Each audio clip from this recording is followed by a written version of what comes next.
big failure. Harry's plea was painfully rejected by the British royal family. Greetings and a cordial welcome to Royal 365 Channel. Prince Harry is reconsidering his UK return for the Invictus Games service due to security concerns. Earlier, he attributed these concerns to Meghan, but it's now evident that Harry himself is apprehensive. For comprehensive details, please refer to this complete video. As per insider information, the Duke of Sussex is in talks about his presence at the May 8th service at St. Paul's Cathedral, primarily due to security apprehensions. Given the persisting security challenges, Prince Harry is contemplating contributing to the 10th anniversary service of the Invictus Games through a virtual link or a pre-recorded message. This decision follows recent legal setbacks concerning his security arrangements in the UK. However, his access to royal security services has been compromised post his unsuccessful appeal against the Home Office's stance on police protection. Prince Harry's recent legal dispute stemmed from the Home Office's denial of his request to fund police protection during his UK visits. Since stepping down as a working royal, Prince Harry and his family have been residing in the United States. The UK government asserts that his security expenses during UK visits should be self-financed, except on official royal engagements or when accompanying the royal family. I fully concur with this standpoint. He should cover all expenses himself when visiting the UK. He relocated to America and abides by its tax laws, so why should UK taxpayers foot his security bills? It's unreasonable. However, there was a silver lining in the recent court proceedings, as revealed by released court documents last week. His appeal and plea to pay only 40% of the government's costs, exceeding PS $500,000, were both dismissed by the judge.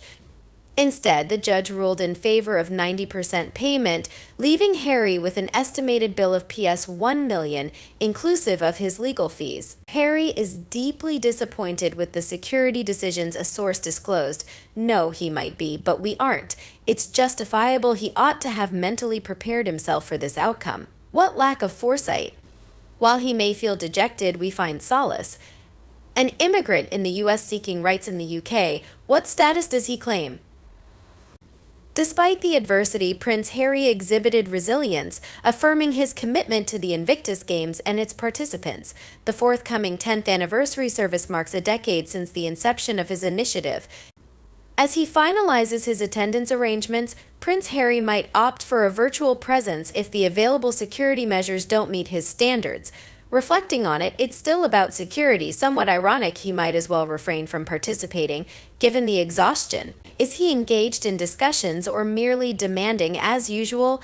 I wish he'd stop fussing about his safety. He's safer than most of us, lacking bulletproof vehicles and round-the-clock guards. So, what's with the security concerns? Is Harry apprehensive that not everyone adores him after his betrayals?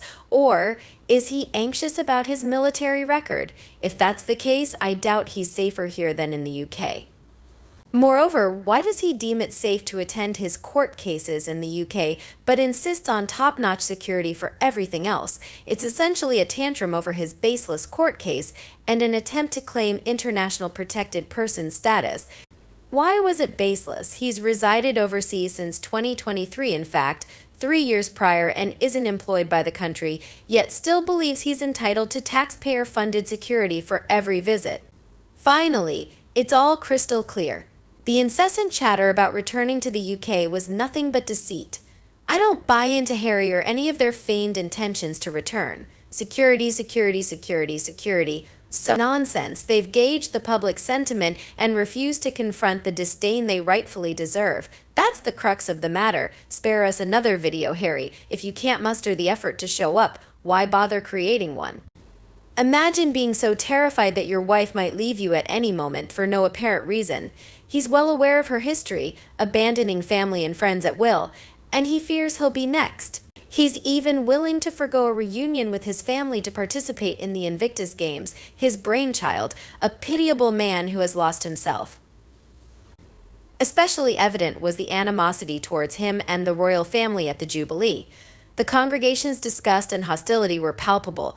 It worsened further at the Queen's funeral. Every visit he makes to the UK only fuels the resentment. He requires security not to shield him from physical harm, but from the public's desire to hold him accountable for his actions and the distress he's caused the family. In the past, he'd have been left to face the wrath of the mob, thrown into the tower, and then subjected to public humiliation. Regardless, it's excellent news if he opts out of attending.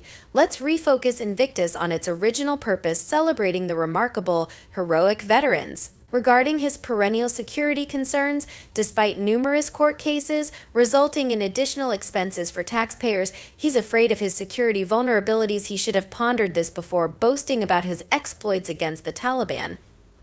Not only does this heighten his risk of being targeted, but it also endangers anyone in his vicinity at public events. As Harry persists in failing to comprehend that his continuous critical behavior inevitably carries consequences, his incessant complaints about his security appear more connected to the loss of his sense of importance during his time in security convoys. He voluntarily relinquished the duties of a working member of the royal family. It's high time he realizes this. Sending William instead would likely result in a surge in donations. Moreover, William wouldn't present bills for private jets, lavish accommodations, expenses, security, designer attire, jewelry, and PR. His funds could be directed towards supporting genuine veterans. The preference for William over Harry is widely shared. Is it possible that Harry still perceives himself as exceptionally special and significant? In truth, most do not view him as such. His attempts to convince himself of his importance fall short, as few share this belief. It seems security isn't a concern unless he fears being ridiculed. He and Meghan have constructed their own narrative but must now confront reality. They are ordinary individuals responsible for their expenses, not the citizens of any nation. Undoubtedly, his absence would go unnoticed. There's no turning back from the books, interviews, or documentaries. It would all revolve around Meghan anyway. She'd ensure she remained in the spotlight. He likely believes we're naive, but in reality, he's the one lacking insight. He fears for his safety in the country where he was raised, yet he resides in a state with over 20 million registered firearms in a nation with over 400 million. The number of unregistered firearms is anyone's guess. At a recent pre-Invictus event in Vancouver, he didn't fret about security. Both he and his spouse faced jeers in Vancouver, and that's the extent of their insecurity there. Regarding Harry, the consensus is that his incessant clamor about security is absurd. He uses his purported security concerns to inflate his sense of importance. It's best for him to stay put at Montecito Manor and play the part of a significant figure there. If Harry insists on security outside his residence, he should foot the bill himself without tapping into UK or charitable funds, though that seems to be the only resource for the desperate duo. Quoting the source, Harry is deeply disappointed with the decisions made regarding his security.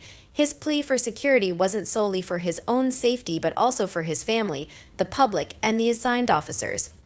However, this statement doesn't reflect reality. Harry's concerns are purely self-serving, aiming for internationally protected person status. Yet, he's ineligible for such status now thanks to his own actions. This designation would entail taxpayer-funded police security wherever he and his family go, indefinitely. It would also grant certain diplomatic privileges, including immunity from prosecution abroad and access to classified information. Such privileges are undeserved, given his book Spare and its disclosures. And of course, children are always brought into the conversation. Harry may express a desire for the kids to feature in Netflix productions, but is he genuine, or is it mere lip service? Come filming day, he might concoct flimsy excuses, like needing to tend to Archie's birthday preparations, sending out invitations to all the guests. Perhaps there'll be a new photo of Archie, akin to Princess Catherine's release of Louis's birthday snapshot, showcasing Markle's flair for photo ops. Would you dare to take a public stance like Princess Catherine? I challenge you to do so. It's all nonsensical. Harry seems adept only at pressuring his father. This is just another ploy to coerce his father into compelling the Home Office to provide taxpayer-funded security. It wouldn't be a bad idea if he opted for a video appearance at the games, allowing William to attend in person. But Harry, life doesn't revolve around you nor your complaints. Moreover, you're neither desired nor required here. Let the Invictus Games competitors bask in the spotlight and receive their well-deserved accolades. Did you hear that Invictus supposedly approached Tyndall to replace Harry? It seems they've had enough of the theatrics and exorbitant expenses for mere appearances. Now, Harry contemplates skipping the event because he couldn't secure free security. I suspect Invictus distanced themselves due to the drama the last time they were involved. They had a heated argument at the airport and were asked to leave. They also caused a scene at a restaurant, exiting through the back door. One can only imagine how Meghan treats the Invictus staff behind closed doors. Her reputation isn't sterling, particularly regarding bullying. So, never take their words at face value. Isn't it amusing how Harry and Meghan traverse the globe without security concerns, yet Harry frets over attending the games on May 8th? It's utterly ludicrous. Meghan has put her foot down, declaring that she and the children won't attend, hence neither will he. He can record his message instead. Just think of the savings from their absence: no pricey private jet, hotel bills, or designer outfits. All those funds can be directed to support veterans who surely won't miss watching Meghan change outfits or having photographers focus on the games rather than her. The royal family and the veterans won't miss him either. It's been circulating that William made a significant contribution, contrasting starkly with the reports of Harry's purportedly lavish spending using funds earmarked for Invictus-related endeavors. The absence of any visible consequences for either party in the face of such allegations only serves to fuel the perception of them as seeking to perpetuate the image of privileged royals, basking in the accompanying perks of security detail and paparazzi attention. However, beneath this facade lies a stark reality. Their actions seem more aligned with commercial ventures than noble pursuits. Even when juxtaposed against the behavior of billionaires, presidents, or kings, their conduct appears increasingly incongruous and frankly absurd. Harry's decision to stay away from the UK hardly comes as a shock to many observers, and speculation about his motivations inevitably arises. The notion of fear emerges as a plausible explanation, prompting questions about the impact of his absence on the perception of his role as a patron of Invictus. The trustees of the organization, who themselves are likely to attend events, may understandably harbor reservations about having a patron who opts out due to apprehension. Alternatively, there's the possibility that Harry is apprehensive about facing potential repercussions, such as receiving the invoice for the significant $500,000 in court costs incurred by the government during his recent legal battle, the prospect that might loom ominously should he set foot on UK soil. These speculations, while speculative, contribute to the ongoing discourse surrounding Harry's decisions and actions. The suggestion that Harry should consider relinquishing his involvement with Invictus in light of his reported concerns about security expenses is a valid point worth deliberating. If indeed Harry's apprehensions about traveling without host governments covering his security costs persist, it may be prudent to explore alternative leadership options for Invictus. Entrusting individuals like Mike and Zara Tyndall, who are well-respected figures with a strong commitment to charitable causes, could inject fresh energy and focus into the organization. Moreover, appointing leaders who do not impose significant financial burdens on Invictus in terms of security expenses could potentially enhance the efficiency and impact of the organization's initiatives. Ultimately, the paramount consideration should be ensuring the continued success and sustainability of Invictus in fulfilling its mission of supporting wounded veterans, and if a change in leadership can contribute to that end, it merits serious consideration. Moreover, Harry must realize that William didn't abandon Invictus. He did the honorable thing by stepping back and allowing Harry to take the lead. Harry, William, and Catherine all played roles in founding the Invictus Games. As for security, it's absurd for a former soldier with 10 years of service, including time in Afghanistan, to portray this country as unsafe while living in a nation with rampant gun culture and increasing gun violence. Enough with the charade. It's more about Harry's petulance because he feels entitled. He's displeased with the court ruling. He can apply for security through Ravec with 28 days' notice if deemed necessary. If not, he'll have to make do with his regular security. His cousins, all on similar standing but a few rungs lower on the ladder, lead their daily lives without security unless engaged in royal duties. The issue with Harry is his sense of entitlement. Nonetheless, if that's his decision, we support it as we have no desire for his return. Harry must have had a difficult life to be so fearful. Harry behaves as though he's a fugitive, yet he's neither wanted nor needed, posing an unnecessary burden on security agencies and police forces due to his provocative remarks. It's high time the focus shifted to the athletes and volunteers of the Invictus Games rather than Harry and his wife. Stay home, Harry, and practice what you preach about eco-friendly travel. If you don't educate yourself, you're not fit to educate others. Furthermore, if they do attend, it'll likely devolve into another Meghan fashion show. They have no trouble traveling to other countries under their current security arrangement.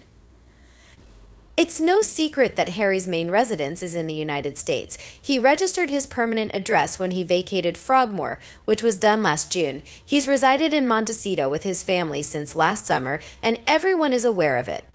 They've been in Montecito for nearly 4 years now, and their family last used Frogmore in 2022. They haven't resided there since 2020. It's common knowledge. In delving deeper into the situation, one can explore the intricate dynamics at play within the context of Harry's absence from the UK. Speculation abounds regarding the extent of Meghan's influence on his decisions, with some suggesting that her assertive demeanor and strong opinions could be a significant factor.